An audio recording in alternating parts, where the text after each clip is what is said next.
Hello friend, এসে গেছি ইতিহাস বিদ্যার্থী টিউটোরিয়াল চ্যানেলে। আজ আমি একাদশ শ্রেণীর একটি কোশ্চেন নিয়ে আলোচনা করব।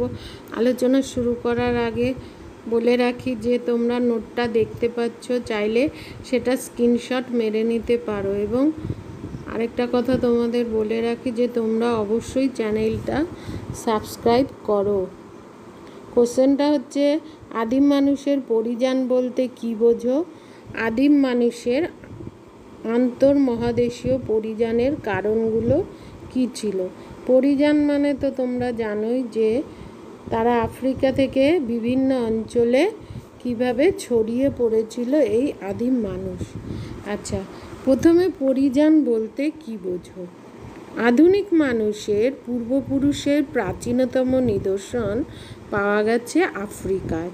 আজ থেকে অন্তত 1.5 থেকে 2 লক্ষ বছর আগে আফ্রিকায় আধুনিক মানুষের পূর্বপুরুষের উদ্ভব ঘটেছিল বলে নৃতত্ত্ববিদগণ মনে করেন।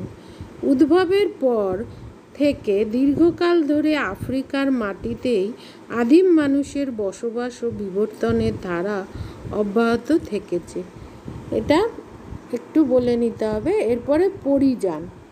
পরিযান বলতে কী বুঝি? পরিযান পয়েন্ট।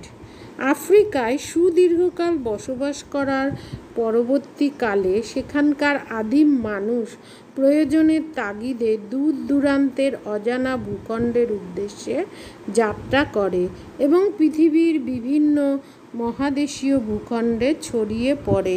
মানুষ ও অন্যান্য প্রাণীর এই ভিন্ন মহাদেশীয় ভূখণ্ডে গমনকে অন্তর্মহাদেশীয় পরিযান বা পরিযান এক কথায় যাকে বলা হয় অন্তর্মহাদেশীয় পরিযান বা যাকে বলা হয় এক কথায় পরিযান। এই পরিযানের মাধ্যমে আদিম মানুষ সহ বিভিন্ন প্রাণী আফ্রিকা থেকে বিভিন্ন মহাদেশীয় স্থলপথ ও মহাসাগরীয় বরফপথের উপর দিয়ে বিভিন্ন মহাদেশে ছড়িয়ে পড়েছিল। উষ্ণ পর্যায়ে বরফ গলে গিয়ে ভূপৃষ্ঠ উন্মুক্ত হলে এবং সাগরের জল ভরে গেলে বিভিন্ন মহাদেশে সাগরের জলরাশির দ্বারা কী হয়েছিল? বিভিন্ন মহাদেশ এই যখন সাগরের জল গলে যায় তখন বিভিন্ন মহাদেশ কী হয়েছিল? সাগরের জলরাশির দ্বারা বিচ্ছিন্ন হয়ে গিয়েছিল।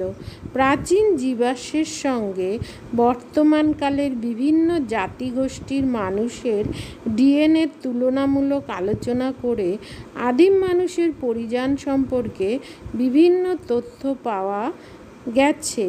দেখা যায় যে আফ্রিকার বহু প্রাচীন জীবাশ্মগুলির ডিএনএ বৈশিষ্ট্যগুলোর মধ্যে বিভিন্ন বৈশিষ্ট্য বর্তমান পৃথিবীর বিভিন্ন মানব গোষ্ঠীর ডিএনএতে লক্ষ্য করা যায়। এর থেকেই প্রমাণ মেলে যে একদা আফ্রিকা থেকেই আদিম মানুষ পৃথিবীব্যাপী ছড়িয়ে পড়েছিল। এবার পরিযানের কারণ। প্রাচীনকালে আফ্রিকা থেকে আদিম মানুষ পৃথিবীর বিভিন্ন মহাদেশীয় ভূখণ্ডে ছড়িয়ে পড়ে। এর পেছনের কারণগুলি ছিল যথা: 1. অনুকূল আবহাওয়ার সন্ধান। প্লেইস্টোসিন যুগের একটি বড় সময়কাল জুড়ে পর্যায়ক্রমে তুষার যুগ বিরাজ করেছিল। এই প্রতিকূল আবহাওয়ায় মানুষ বেঁচে থাকার তাগিদে অপেক্ষাকৃত অনুকূল আবহাওয়ার সন্ধানে, অর্থাৎ একটু যেখানে তুষার পড়ছে না, একটু গরম, সেখানে তারা সেই নতুন স্থানের সন্ধান করতে বেরিয়ে পড়েছিল। আবার উষ্ণ যুগেও একইভাবে তারা এত গরম সহ্য করতে পারছিল না, ফলে একটু ঠান্ডার জন্য অনুকূল আবহাওয়ার সন্ধানে আফ্রিকার আদিম মানুষ অন্যত্র যাত্রা করেছিল। 2. কি? স্থলভাগের সংযুক্তি। প্লেইস্টোসিন যুগে সমুদ্র ও নদীনালার জলরাশি কী হয়ে গিয়েছিল? শীতল হয়ে কয়েকবার বরফে পরিণত হয়েছিল। ফলে পূর্বে জলরাশি দ্বারা বিচ্ছিন্ন বিভিন্ন স্থলভাগ বরফের দ্বারা সংযুক্ত হয়েছিল। জলের সঙ্গে স্থলভাগ, জল বরফে পরিণত হয়ে গেছিল, সুতরাং জলরাশি স্থলভাগের সঙ্গে সংযুক্ত হয়েছিল এবং আদিম মানুষ বরফের উপর দিয়ে অন্যত্র বিভিন্ন জায়গায় যাত্রার সুযোগ পেয়েছিল। পরেরটা কি? খাদ্যের সংস্থান। শিকার ও খাদ্য সংগ্রহের প্রয়োজনেও মানুষ আফ্রিকা থেকে নতুন স্থানের উদ্দেশ্যে যাত্রা করেছিল, কারণ মানুষ কাঁচা মাংস, ফলমূল খেত।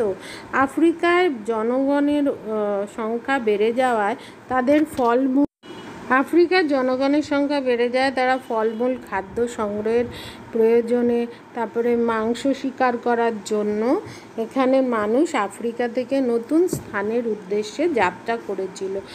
প্লেইস্টোসিন যুগের শুষ্ক ও শীতল আবহাওয়াতে আফ্রিকার বনভূমির পরিমাণ হ্রাস পায়, ফলে বন্য পশুর সংখ্যাও কমে যায় এবং ফলমূল যোগানও হ্রাস পায়।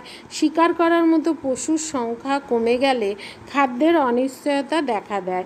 তাই শিকার ও খাদ্য সংগ্রহের জন্য আদিম মানুষ আফ্রিকা থেকে অন্য মহাদেশের উদ্দেশ্যে যাত্রা শুরু করে।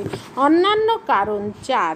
আফ্রিকাতে আদিম মানুষের সংখ্যা বৃদ্ধির ফলে বসবাসের জন্য গুহার অপ্রয়োজন দেখা দেয়, ফলে স্বল্প সংখ্যক গুহা বা গুহার অপ্রতুলতা, গোষ্ঠী সংঘর্ষ, বন্য পশুর দলকে অনুসরণ প্রভৃতির কারণের ফলেও আদিম মানুষ এক স্থান ছেড়ে অন্য স্থানের উদ্দেশ্যে যাত্রা শুরু করে। সবশেষে বলা যায়, আদিম মানুষ পরিযানের ফলে আফ্রিকা থেকে অন্যান্য মহাদেশে ছড়িয়ে পড়ে এবং এর জন্য প্রতিটি গোষ্ঠীর নিজস্ব ভাষা, সংস্কৃতি এবং অন্যান্য দিকেরও বিকাশ ঘটে এবং মানুষ ক্রমশ আদিমতম অবস্থা থেকে সভ্যর দিকে এগিয়ে চলে। আজ আসি, দেখা হচ্ছে পরবর্তী ভিডিওতে। Take care, bye. ভালো থেকো, সাবধানে থেকো এবং অবশ্যই সাবস্ক্রাইব করো, নোটিফিকেশন বেলটা অন করে দিও। দেখা হচ্ছে পরবর্তী ভিডিওতে।